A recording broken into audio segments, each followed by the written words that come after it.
Et si je te disais que le monde n'est pas dirigé par les plus forts, mais par ceux qui apprennent à se maîtriser? Et si je te disais que l'un des hommes les plus puissants de la planète a grandi sans père, avec des doutes et une identité brisée entre deux mondes? Aujourd'hui, nous allons parler d'un homme qui n'a pas crié pour être entendu, qui n'a pas frappé pour s'imposer, mais qui a pensé, lu, travaillé et attendu son moment. Son nom est Barack Hussein Obama. Ce n'est pas seulement l'histoire d'un président, c'est l'histoire d'un état d'esprit. Et si tu regardes cette vidéo jusqu'au bout, ta vision du succès ne sera plus jamais la même. Barack Obama naît en 1961 à Hawaï. Sa mère est une Américaine blanche. Son père est un Kenyan noir. Très tôt, ses parents se séparent. Son père disparaît de sa vie. Imagine un enfant qui ne sait pas vraiment où est sa place, ni à qui il ressemble, ni ce qu'on attend de lui. Il grandit avec sa mère, puis passe une partie de son enfance en Indonésie. Changement de pays, changement de culture, changement de repères. Obama dira plus tard « J'ai grandi avec un sentiment de ne jamais vraiment appartenir ». Et beaucoup de jeunes vivent exactement cela aujourd'hui.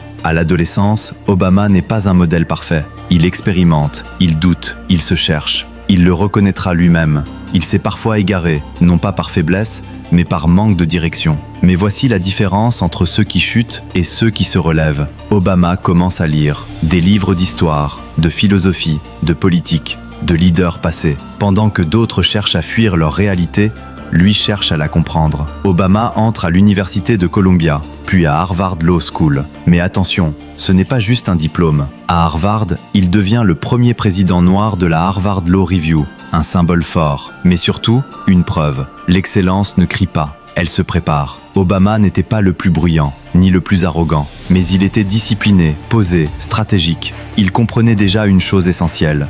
Le leadership commence par la maîtrise de soi. Avec ses diplômes, Obama aurait pu devenir riche très vite, mais il choisit une autre voie. Il devient organisateur communautaire dans des quartiers pauvres de Chicago. Il travaille avec des gens oubliés, des familles brisées, des jeunes sans avenir. Pourquoi? Parce qu'il voulait comprendre la vraie vie, pas seulement les bureaux climatisés. Grande leçon ici, les vrais leaders servent avant de diriger. Obama se lance en politique, et il perd. Oui, il perd des élections.